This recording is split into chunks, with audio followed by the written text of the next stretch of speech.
On this week's episode of A Dryer Dose of Disney, we're talking about the best places to stay and the advantages and disadvantages of each.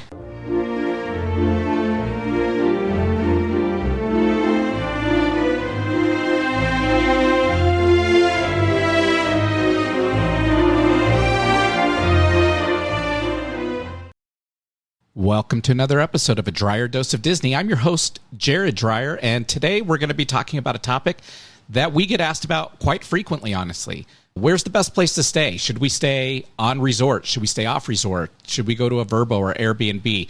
So we're going to talk through all that today. We've got lots of tips and tricks for you today and things to consider. So listen to the pros and cons of each one because there are definite advantages and disadvantages to every single opportunity here. And at the end, I'm going to share with you our I can do this all day, most important thing to consider. And so we're going to have a good time today. Full disclosure coming right out of the gates. Obviously, I have not stayed everywhere.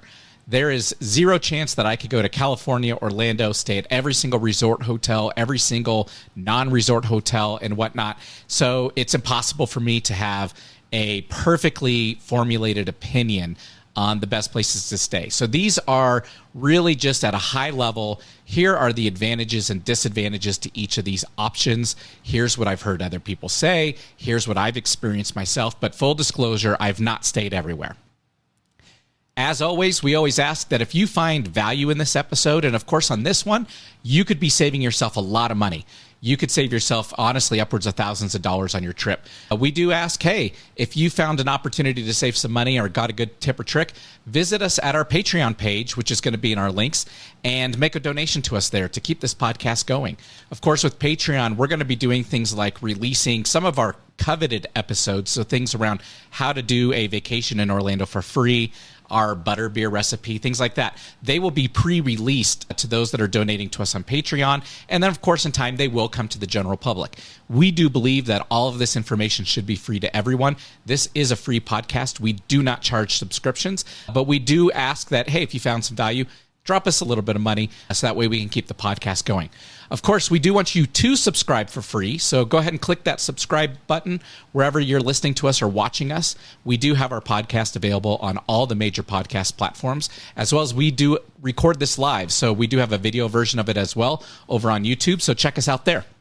So to get things started, talking about the best places to stay while you're going to travel to Disneyland or Disney World or Universal, I want to start out by talking about my story because we've tried a lot of different things out there. In fact, on our most recent trip to Disneyland out in Anaheim, we decided for the first time to try to stay as close to the parks as possible. Typically, we like Embassy Suites, and we've done a few different Embassy Suites in Anaheim close to the parks and one over by the Orange County Airport, which honestly was a great stay for us and still relatively close. We did have to drive in every day, of course, but it was definitely worth it, and it was a great hotel there. But we decided, hey, let's try to get a little bit closer. So there is a brand new Element Hotel just about a block and a half away from the Disney parks and where the buses and all the shuttles drop off. It's actually right behind the cast member lot. And so we said, we'll stay over there, and then we won't have to worry about driving in or paying to park. We will be able to walk to the park. I'll say the hotel is great. They had free breakfast, which I love, and we'll talk about that in a moment here.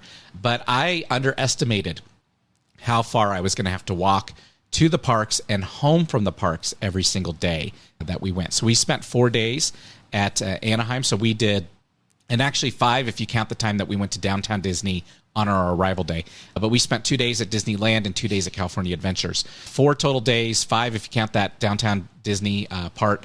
And we were back and forth, and it was almost, it's about 3/4 of a mile from the door of the Element till you're down in the center of the Disney area right next to the 2 park entrances and then Downtown Disney. So it was a pretty good walk. So we're adding an extra 1.5 miles every day to our walk. There was good and bad to that. The good is obviously you're close, you're right there. The bad is that takes a little bit longer. Actually, it may have even been quicker to drive in at that point. We did save some money. I will honestly say at the end of the night, when we were tired, especially after doing a few days, it was a long walk back to the hotel sometimes. So keep that in mind when you're looking at hotels that are in close proximity. If you're planning to walk, what may look very close on the internet or via maps online may actually not be as close as you think it is. So definitely do that satellite view. Zoom in there real close. See if you can see people. Of course, map it out. Go do a practice walk in your neighborhood. See if you want to walk that far to the park every single day. So with that, we're going to go ahead and dive into your 3 options when it comes to staying at the parks, whether you're at Disneyland, Disney World, or if you're going to Universal. These are all going to be about the same types of options for you. And those 3 categories are going to be, number 1, on resort is what they call it. So if you're on resort, you are staying at a Disney branded hotel or a Universal branded or partner hotel where you are on site. They have shuttles, they have all kinds of transportation and things to get you around. But that is called being on resort. Number 2 is you usually have partner hotels or hotels that are not on resort but are in close proximity. These are going to be your Marriotts. These are going to be your Embassy Suites, the other ones that are out there. And then finally, you've got your individually owned places like an Airbnb or a Vrbo type property. And there are some distinct advantages and disadvantages with those as well. So we're going to talk through all 3 classes today. We're going to talk about the cost difference, about the convenience differences, the theming, the whole 9 yards, just to give you a better perspective and a more thoughts to have about where you would like to stay when you're planning your trip. So we're going to start with the most popular option, which is staying on resort. And staying on resort has a lot of key benefits. And so we're going to highlight some of those. There's actually 6 here that I'm going to start with. Number 1 being you can usually get into the parks earlier. And don't downplay, that is a huge advantage in most cases. So at Disney, that is year-round, and that is 30 minutes before anyone else can get into the park. And you'd think, hey, 30 minutes isn't much, but trust me when I say you're only dealing with a fraction of the population for 30 minutes. You can probably knock out 3 or 4 rides very quickly, especially the ones with the longer queues. So for example, if you're in Orlando, you could go to Magic Kingdom. You could probably do Space Mountain and do Seven Dwarfs Mine Train in that 30 minutes and knock out probably 2 of the longest lines you would see all day in less than 30 minutes. So that's a huge advantage. If you are at Magic Kingdom again or Disneyland, you will notice that Fantasyland tends to get clogged up real quick. Lots of strollers, lots of people. It's a very tight area, and those queues do not move very quickly, and they're very small, especially Disneyland. You can go knock all those out in that first 30 minutes and get all that done and get away from Fantasyland before the park opens up to the general public. So that is a huge advantage, and of course, we'll talk about how you can beat that on one of our later episodes, meaning if you don't stay on site, there are rope drop tactics and touring plans that we've done and that I will give you in those episodes that will tell you, hey, even though people are 30 minutes ahead of you, they've already done these rides, there are ways to speed up your day, get through a ton of rides, still ride everything you want to ride without having to wait too long. And then, of course, if you're going to pay for it, you have things like Lightning Lane where you can skip the line. So there are other things that you can do aside from staying on resort, but that is a big advantage. And honestly, out of all the advantages, that's the one that would drive me to consider staying on site, but then you have to balance it out against the cost. So we'll talk about that in just a moment. Back to getting into the parks early, though. At Universal in Orlando, they do allow you to get in 1 hour early, so a full hour. That's quite a bit. But keep in mind, not all of their rides are running, and they only do that during the summer. So during your normal traditional school year, and even through the holidays, they do not do that hour early entry for those that stay on site. So this is just June, July, August timeframe. And in July, it is blocked out for most of their annual pass holders. So that's where the real advantage is. So if you're looking for that advantage going to Universal, I would say target July during the year because that's when the season pass holders can't get in early, and that's when they actually have it available. Outside of that, you're going to be on par pretty much with everyone else. But that is probably the biggest benefit to staying on site. Number 2, right behind that is the theme. If you have never been to a Disney hotel, the cast members there are just as polite and friendly and engaging as they are in the parks. This is a place that you can pretty much ask for anything and they will try to find a way to accommodate you. Now, you're not going to get anything for free, of course, but you can say, can you help me with this or point me in the right direction? And they will get you taken care of at Disney. They actually have a motto there called Everything Speaks, which if you've never heard of Dennis Snow, I do encourage you, Google him. He's got a YouTube channel. Dennis Snow used to run all the customer experience stuff for Disney years ago, and he's got a thing called Everything Speaks. And he talks to the cast members about everything you do, everything you see, the trash on the ground. It all speaks to the customer. And he gives a great display on one of his videos of it's a flower garden with a Pepsi can in the middle where the Pepsi can just stands way out in front of everything else. So great example there, but they've definitely gotten their staff members, cast members, working towards that and trying to take care of all their customers that come in. On top of that, they do have theming throughout, obviously, their hotels. At the Disneyland Hotel, that is the one I have stayed at, is the Disneyland Hotel in Anaheim. They've got things like little pieces of the teacups out front that you can take pictures in or sit in. At least when I was there, they did. They've got all the characters, whether it's a statue or a topiary out there that you can take pictures with. And, of course, in California at the Disneyland Hotel, you walk right through downtown Disney to get to the parks. It is right there, right outside your hotel. So it's very close, very convenient. It's a nice place.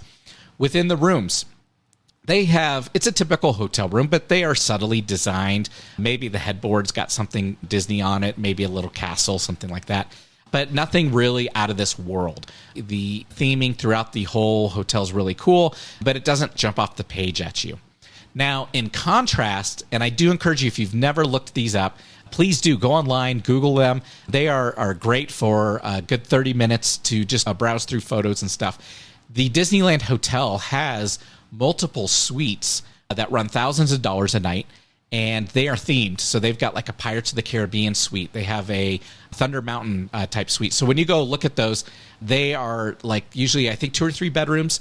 They've got all kinds of theming throughout the whole place. The Thunder Mountain one's got a barrel in the bathroom for the sink, I think, stuff like that. So they've got some really cool theming throughout those. Of course, like I said, they are thousands of dollars a night, and I've always wanted to stay in one of those. I've always thought, hey, it would be great. Get a group of 2 or 3 families together. Let's all pitch in. But still, in all honesty, it'd probably be more than $1,000 a piece per night. And that's very pricey. That is astronomically pricey. So something that I probably will never do unless I win a contest of some sort to get a chance to stay there. But go check them out. Go look at the pictures. They're really cool to see. Outside of that, there's not a whole lot of other theming.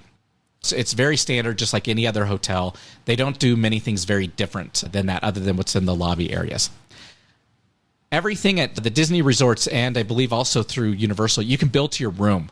So anytime you're eating out at one of their restaurants or anytime you're in the parks and you buy something, it all goes onto that same tab, onto that same check. So when you check out at the end, you're going to have one massive bill instead of 400 little ones from the course of your week there. But that, for some people, is convenient. In Orlando, you can use your Magic Band. Unfortunately, Disneyland in California does not have that. But in Orlando, you can use your Magic Band and bill everything to your room. We already talked, it's a little bit closer to the parks, especially at Disneyland out in California. Like I said, the Disneyland Hotel goes right up against the downtown Disney district. And then on the other side, they have the Grand Californian Hotel, which actually has an entrance into the California Adventure Park over by the Grizzly River Rapid Run. So that's a cool feature to have over there where you can just walk right into the park from your hotel. Out in Orlando, obviously, they've got dozens of Disney resort hotels. Some of them, like the Contemporary, the monorail goes through the Contemporary Hotel, so that's got a station there. That makes it real convenient. The Polynesian and the Grand Floridian, I believe, both have boats that will pull up to the docks and take you to the parks, specifically Magic Kingdom. So there's a lot of transportation options there. More recently, in the last couple of years, they got a new sky ride that was just erected out there that was put together. And my sister actually stayed at one and took the sky ride into Hollywood Studios. She said it was very convenient for them. In addition to that, they also have shuttles.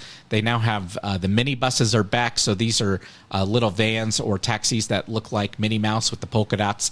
And they will drive you around all within the resort there. So a lot of cool features, a lot of easy transportation. They want to make sure they are getting you in and out of their parks. Disadvantage: you can't go from Disney to Universal with those.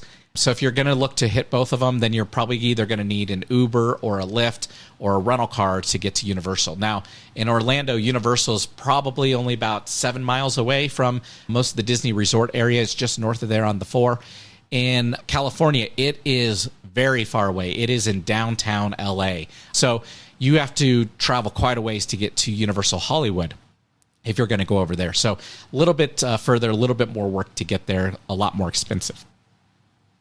And then one advantage that we'll talk about with each of the hotel classes here are, can you use points? And at the Disney resort, no, typically you can't use points with two exceptions. And that is in Orlando, the Disney Swan and the Disney Dolphin Hotel both accept points through the Starwood program. And we will talk about that in depth on the How to Go to Disney for Free podcast. So listen to that one, download that one when it's available. Again, and those that donate through Patreon will get earlier access to that material. So if you want to get that as soon as possible, please donate to us on Patreon. But we will eventually make that free for everyone. But the Starwood hotel program is one that works really well in a way to use points there. Now, the point redemption levels are very high due to it being on site at Disney and being a Disney, I believe it's a 4-star hotel there. So it takes a lot of points to get a room over there. But very cool feature that you can use points. That is the only one that I'm aware of that you can use points on. Biggest disadvantages of staying on resort are, number one, and this is by far, this is the one that's kept me out, is the cost. If you go to the very, very cheapest hotel in Orlando that's on resort, which is probably Art of Animation or the sports hotel out there, it's still at least double what you would pay spending at a normal hotel within a mile or two of where you're at. So the question is it worth that experience of staying on resort for paying at least double the price? And that's at the least expensive one. If you're going upwards from there, these rooms get up to $600, $700, $800 a night. If you go to the suites, like we talked about, they're over $1,000 a night, or multiple thousands if you go to the themed ones. So it's much, much more expensive to go to a Disney hotel and Disney resort. Now, in addition to that, you don't get anything free. So other than the transportation that they'll take you around to their parks, you don't get discounts on your tickets. You don't get discounts on food. You don't get any of that. You're still paying the same price for everything else. They just want it to be much more convenient and have that theming. So that's the biggest thing, is the price difference. Again, like I said, that's the hurdle that's kept me out for the most part, other than that one time I stayed at the Disneyland Hotel. Number two, and this is at least important to me, breakfast is not included at those hotels. So you are paying for your own breakfast, your own meals every single day that you are staying there. One thing that I like to do with my family, and we always look for when we're picking a hotel that we're going to stay at, is breakfast included? Even if it's a basic continental breakfast, or like most of the hotels have now, they have that little hot breakfast with some eggs, maybe pancakes and waffles, bacon or whatnot, a little bit of cereal. I would rather eat for free breakfast, so that way I'm not paying for it. I get it early in the morning. I get my system fueled up, ready to go, and then I can go run through the parks all day, no matter how early I get up, because that breakfast is available to me for free, and it obviously didn't cost me anything. So I enjoy that. That's something we look for. Of course, Embassy Suites always has that as well. That's why we like staying there, as well as the breakout of the room, which we'll talk about in a second. Final disadvantage is back to what I was saying about Starwood. Those are the only points you can use on resort. If you have Marriott, if you have Hilton points, Hilton Honors, and all that, you can't use those. You can only use the Starwood points at the Disney resorts. Which then takes me to our second category, off-resort hotels. So these are the hotels usually within a couple miles. Like I said, you've got Marriott's, you've got Hilton's, Embassy Suites, DoubleTrees. You've got all those hotels usually within a mile or two of the parks, or at least within that vicinity. Orlando being so spread out and the parks so spread out, the hotels are everywhere in that area. So there are a lot of options out there, but they've got off-resort hotels.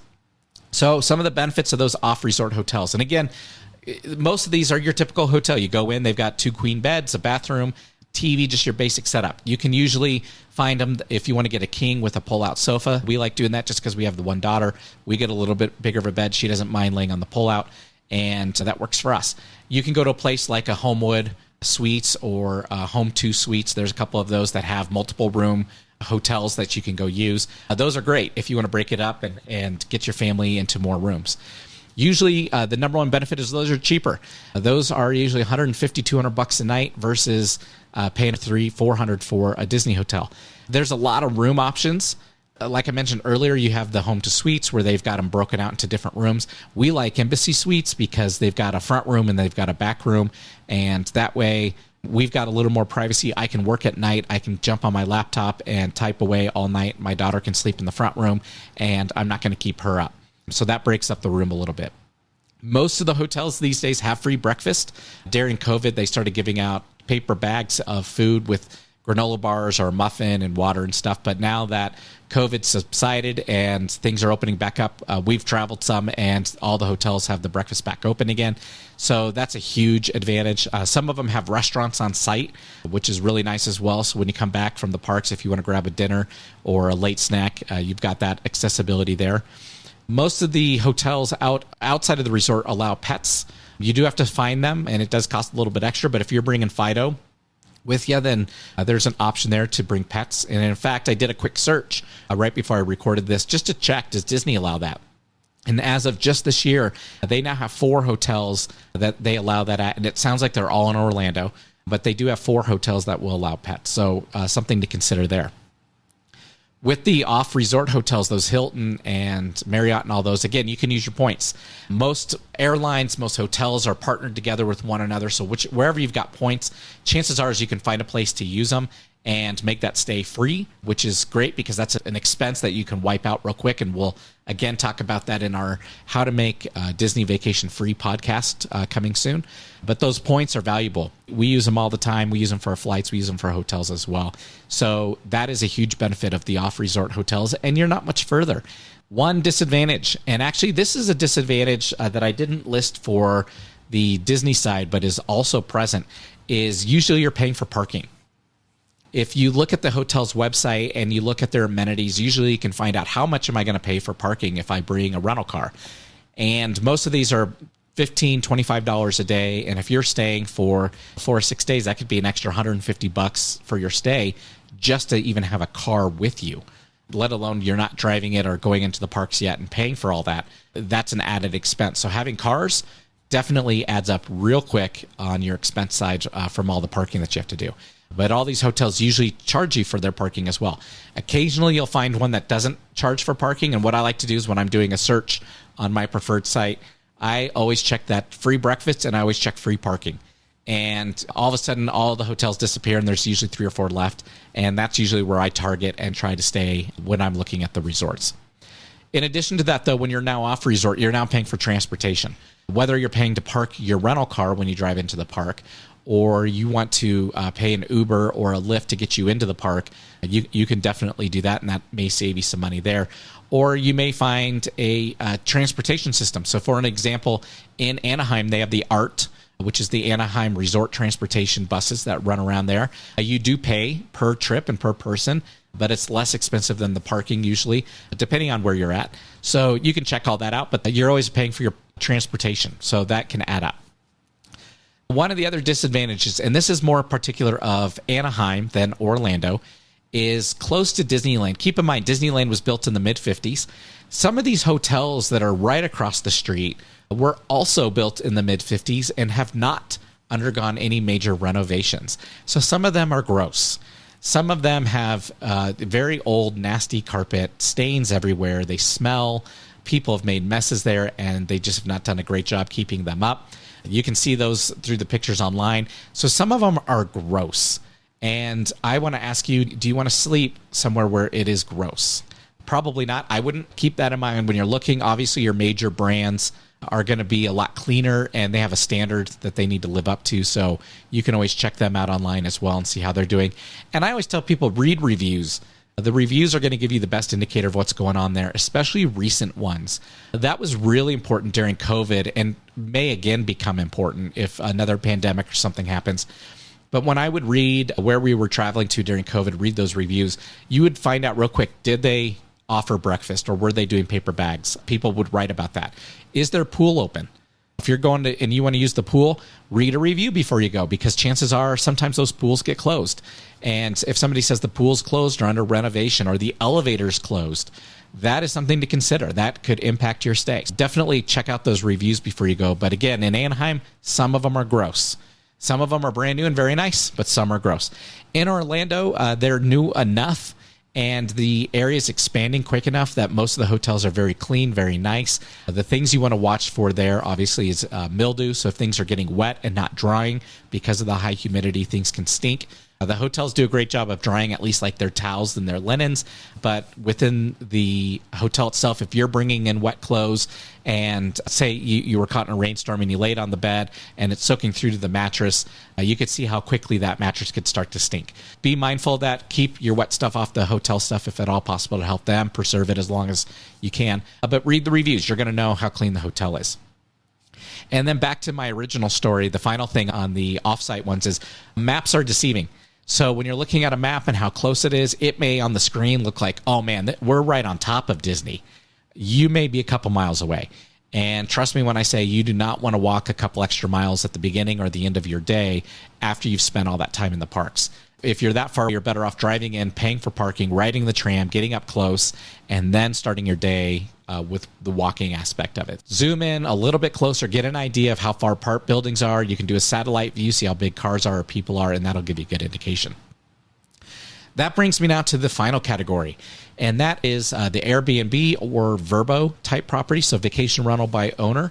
These are properties that are owned by individuals, usually in close proximity, again, to the parks, that they are renting out for short-term rentals like a hotel. The benefits of these is usually, they are the least expensive. They are going to try to undercut all the hotels. They want to keep that occupancy as high as possible and use the space as much as they can. So they are going to usually be your least expensive. So if you're looking to save some money, definitely check these out. Probably the biggest advantage aside from the cost is they almost all have multiple rooms.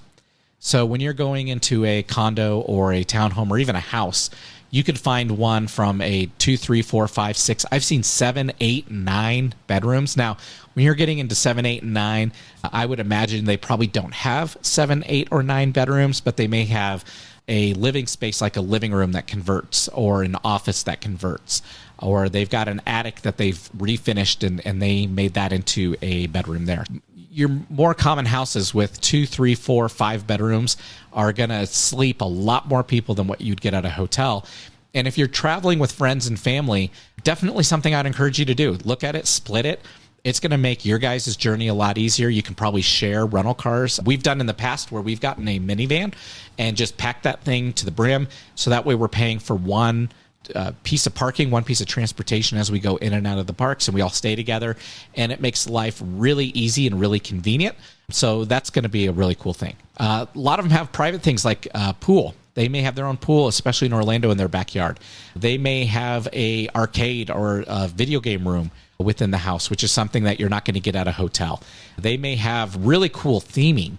So going back to the ambiance that the Disney hotels have, some of these Vrbos and Airbnbs actually have better theming than the Disney resorts do. Now, they don't have the cast members on site to take care of your every need, but if you're looking for an environment that has a lot of Mickey or a lot of princesses, or you want a Harry Potter designed place because your kids are into Harry Potter, you can find it.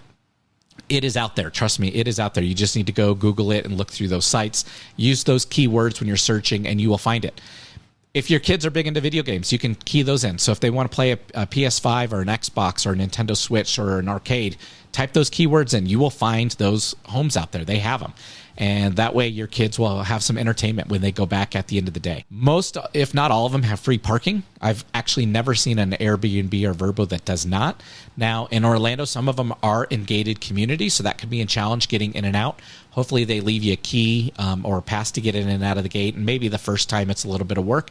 But outside of that, usually it's free parking. So you're going to save some good money there because you're not going to be paying for it on your resort stay on your hotel, but you could be paying it when you drive into the park. So keep that in mind. That is a trade-off there. And then finally, though it doesn't offer free breakfast like some of the hotels do, which is something I look for, you can do your own food, which is nice. Almost every single one of these have a kitchen. They're usually fully equipped. We've done it in the past where we've ran over to Walmart or to a grocery store that was close by. We'll pick up a whole bunch of donuts, bagels, Pop-Tarts for breakfast type things. We've even done eggs and milk and bacon and all that so that we had warm food if people wanted something hot. And we would make those in the morning before we went into the park, because if you think about it, I can buy all of that for a family of 5 cheaper than I probably can one breakfast. So big cost savings there, and you'd have the ability to cook what you want.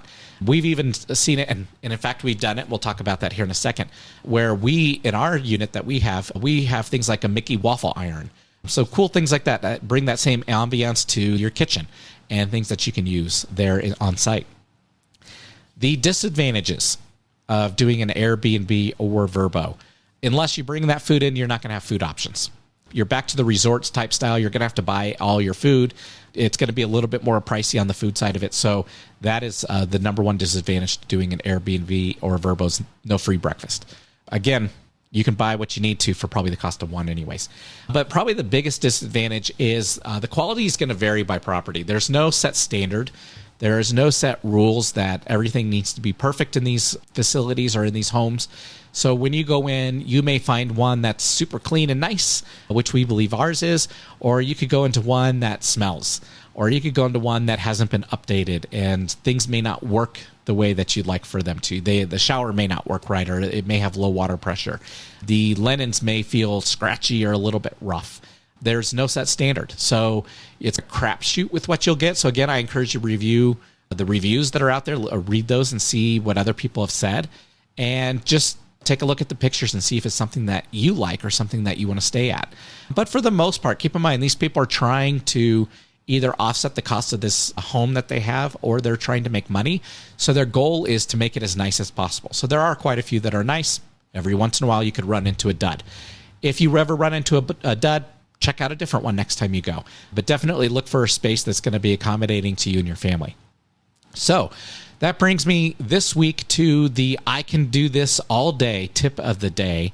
And it's the one thing that I want you to think about when you're thinking about where to stay. So when you're thinking about, do I go on resort, off resort at a hotel, or do I go to an Airbnb or Vrbo? This is the most important thing to think about, is what do I want or need out of a hotel or where I'm staying? Okay. And the reason I say that is my wife and I have had numerous conversations that if you're like us, we are in the parks early, we stay all day, we eat, we have fun, we do the fireworks, and by the time we're done, we're dead tired. We go back to the hotel to sleep. We get up the next morning, we eat our breakfast, and we go back and do it again. So really, the only thing that we are looking for is a bed, a clean shower, and something to eat.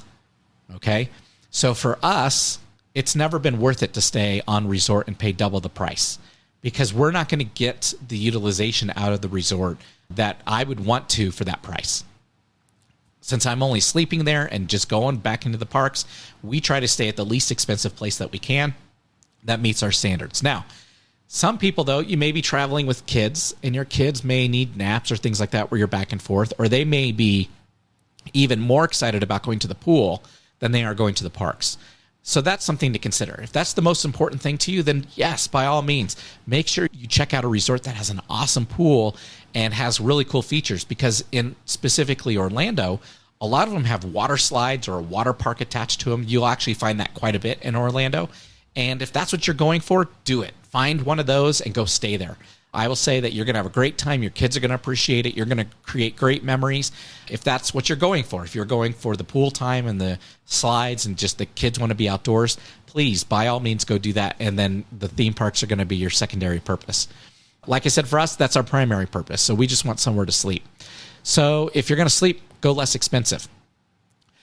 Like I mentioned earlier, and a little bit of a selfish plug, my wife and I bought a condo down in Orlando, and we've got a place down there, so that's where we go and we stay when we travel in and out. We absolutely love this place. It's on the top floor, so we don't have anyone above us. We have put a ton of work into this place, so we've done things like we've added the reverse osmosis water. So again, if you listen to my other episodes, we've talked about the water in Orlando smelling stinky, kind of like sulfur. So there's a way to get rid of that with reverse osmosis. We have clean drinking water. We put in adjustable beds for the king bed, so it's a split twin XL, so we each can go up or down as much as we want. We have really nice mattresses that help our backs and help us sleep well. We've got recliners in there. We've got really cool stuff all in there. An Xbox. I play an Xbox. We designed this place to be really family friendly, and we've gotten really great reviews. And then on top of it, we've decorated it all very subtly Disney. And we encourage you to go check that out. We've got theme park ride posters up that are really cool in the unit. We've got canvases from a haunted mansion that are up that are really cool. And then all of the rugs have Disney themes. So it doesn't jump out at you, but it's definitely everywhere you look. You'll find something else Disney within the unit, and we love it. So check out our Facebook page. If you want to rent it, you can stay where we stay. On our Facebook page is a link, and we try to put that in a lot of our podcasts as well, to our direct booking site, which is the least expensive way to book with us. But you can go check that out, and we'd love to host you when you come out and stay. And then finally, we talked a little bit ago about our tip of the day, the I Can Do This All Day tip. We've got a lot of merchandise for I Can Do This All Day with that Captain America logo and with the words around there. And we've got an Etsy page where we sell our merchandise. So go check that out. And if you're watching on YouTube, you can see that icon down there in the bottom corner, and I throw it up on the screen whenever we give out that tip. But there's really cool merchandise out there as well to support our podcast. So go take a look at that too. So thank you for joining us today. Again, our podcast comes out every Tuesday. So click that subscribe button wherever you listen to podcasts, and you'll see us every single week. Over the next few weeks, just to give you some heads up, we're going to keep talking a little bit more about the parks, the ways to navigate the parks and the ticketing and the restaurants and all that. And then once we get through the basics of the parks, we're going to really start deep diving into the food. If you've listened to us already, you know that we love the food at the park. That's the number one reason we like to go, is to enjoy the different foods, especially at Epcot and going through the World Showcase and trying all those out. We are going to have a ton of episodes around the food, the drinks that are on site, what are the best ones to eat, where are the best restaurants to eat. And so you'll want to subscribe for that. Even if you've been a dozen times, I'm sure we will talk about places or foods that you have not had. And that's going to be a great experience for you and something that we love to share. Definitely want to subscribe for that. Have a great week, and we will talk to you next week. Bye-bye.